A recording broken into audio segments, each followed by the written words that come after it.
नमस्कार साथीहरू, स्वागत छ तपाईहरुलाई फेरि अर्को नयाँ टेक भिडियोमा। आज हामी कुरा गर्दैछौँ Xiaomiको बजेट सेगमेन्टमा निकै ठुलो ब्याट्री र ठुलो डिस्प्ले लिएर आएको स्मार्टफोन Redmi 15 को बारेमा।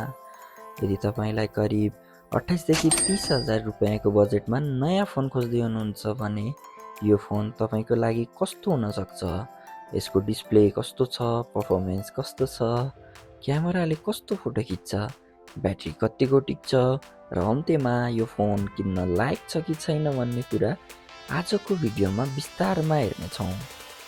सबैभन्दा पहिले कुरा गरौँ फोनको डिजाइन र डिस्प्लेको। Redmi 15 मा निकै ठुलो 6.9 इन्च फुल HD plus IPS LCD display use भएको छ। यसको रिजोल्युसन 2340 × 1080 पिक्सल रहेको छ भने रिफ्रेश रेट 144 हर्ट्ज सम्म जान्छ। 144 हर्ट्ज रिफ्रेश रेट भएकाले सामान्य स्क्रोलिङ, सोशल मिडिया चलाउँदा वा मेनु नेभिगेट गर्दा स्क्रिन निकै स्मुथ फिल हुन्छ। त्यसैगरी यसमा 288 हर्ट्ज टच स्याम्पलिङ रेट पनि दिएको छ, जसले टच रेस्पोन्सलाई अझ रेस्पोन्सिभ बनाउन सहयोग गर्छ। फोनको डिस्प्लेमा TUV आई केयर सर्टिफिकेसन पनि रहेको छ। साथै वेट टच टेक्नोलोजी 2.0 का कारण औँलाले भिजेको अवस्थामा पनि स्क्रिन प्रयोग गर्न सजिलो हुने Xiaomiले जनाएको छ। तर एउटा कुरा याद गर्नुपर्छ, यो एमोलेड डिस्प्ले होइन, IPS LCD प्यानल हो। त्यसैले एमोलेड जस्तो डिप ब्ल्याक र कलर चाहनेहरूका लागि यो फोन त्यति आकर्षक नहुन सक्छ।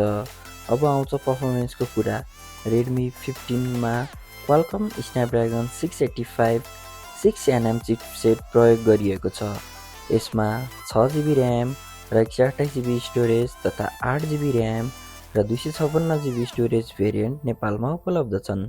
दैनिक कामहरू जस्तै Facebook, TikTok, YouTube, Instagram, browsing, calling र मेसेजिङका लागि यसको परफर्मेन्स पर्याप्त हुन्छ। लाइट गेमिङ पनि गर्न सकिन्छ, तर यो हाई इन्ड गेमिङ फोन भने होइन। हेभी गेम्सलाई म्याक्सिमम ग्राफिक्समा लामो समय खेल्ने हो भने परफर्मेन्स र हिटिङको कुरामा तपाईले कम्प्रोमाइज गर्नुपर्ने हुन सक्छ।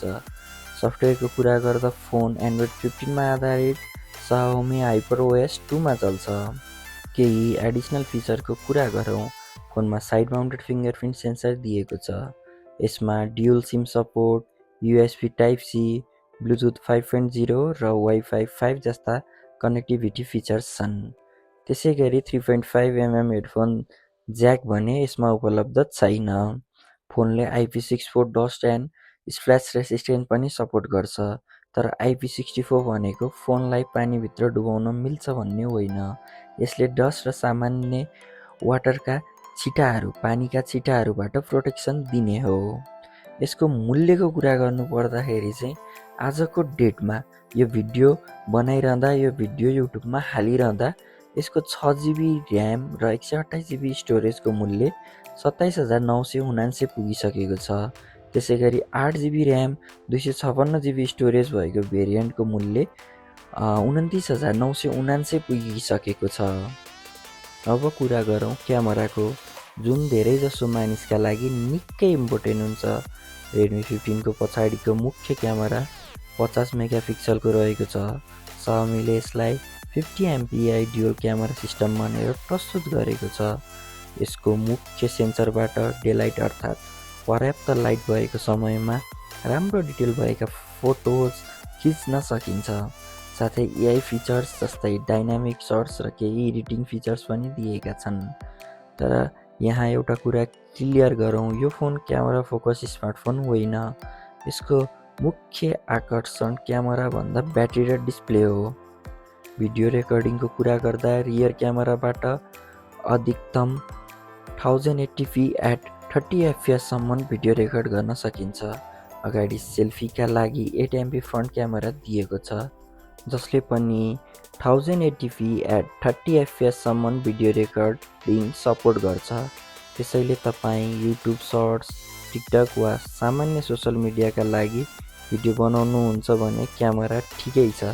तर फ्ल्यागसिप लेभल क्यामेरा क्वालिटी चाहनुहुन्छ भने यो फोन त्यो क्याटेगोरीमा पर्दैन। अब आउँछ रेडमी 15 को सबैभन्दा ठुलो हाइलाइट ब्याट्री। यसमा Xiaomi म्यासिभ 7000 mAh ब्याट्री दिएको छ। हो साथीहरू, 7000 mAh सामान्य प्रयोगमा लामो समय ब्याट्री ब्याकअप चाहने मानिसहरूका लागि यो फोन निकै इन्ट्रेस्टिङ छ। युट्युब हेर्ने, सोसल मिडिया चलाउने, कलिङ गर्ने वा ट्राभलिङ गर्दा बार बार चार्जर खोजिरहन नपरोस् भन्ने चाहनुहुन्छ भने 7000 mAh ब्याट्री यसको ठुलो एडभान्टेज हो। फोनमा 33 वाट फास्ट चार्जिङ पनि सपोर्ट हुन्छ। अझै इन्ट्रेस्टिङ कुरा, यसले 18 वाट रिभर्स चार्जिङ समेत सपोर्ट गर्छ, अर्थात् आवश्यक परेको अवस्थामा USB-C केबल प्रयोग गरेर अर्को डिभाइसलाई पनि चार्ज गर्न सकिन्छ। त्यसैले ब्याट्रीको मामिलामा रेडमी 15 यसको प्राइस सेगमेन्टमा निकै स्ट्रङ देखिन्छ। अब अन्त्यमा कुरा गरौँ रेडमी 15 किन्न लायक छ त? यदि तपाईँको प्रायोरिटी ठुलो 6.9 inch display, 144 hertz refresh rate, massive 7000 mAh battery र दैनिक प्रयोगका लागि राम्रो पर्फर्मेन्स हो भने रेडमी 15 एउटा राम्रो अप्सन हुन सक्छ। तर यदि तपाईँको पहिलो प्रायोरिटी गेमिङ पर्फर्मेन्स वा पावरफुल क्यामेरा हो भने बजारमा अरू विकल्पहरू पनि कम्पेयर गरेर मात्र निर्णय गर्नु राम्रो हुन्छ। मेरो विचारमा रेडमी 15 को सबैभन्दा ठुलो सेलिङ पोइन्ट भनेको यसको 7000 mAh ब्याट्री र 6.9 इन्च 144 हर्ज डिस्प्ले हो। त्यसैले लामो ब्याट्री ब्याकअप चाहने विद्यार्थी, ट्राभलर तथा सामान्य डेली युजरका लागि यो फोन विशेष रूपमा आकर्षक हुन सक्छ। तपाईँलाई रेडमी 15 4G कस्तो लाग्यो? कमेन्टमा आफ्नो ओपिनियन लेख्न नबिर्सिनुहोला। भिडियो उपयोगी लाग्यो भने लाइक गर्नुहोस्, साथीसँग सेयर गर्नुहोस् र यस्तै नेपाली टेक तथा ग्याजेट कन्टेन्टका लागि च्यानल सब्सक्राइब गर्न नभुल्नुहोला।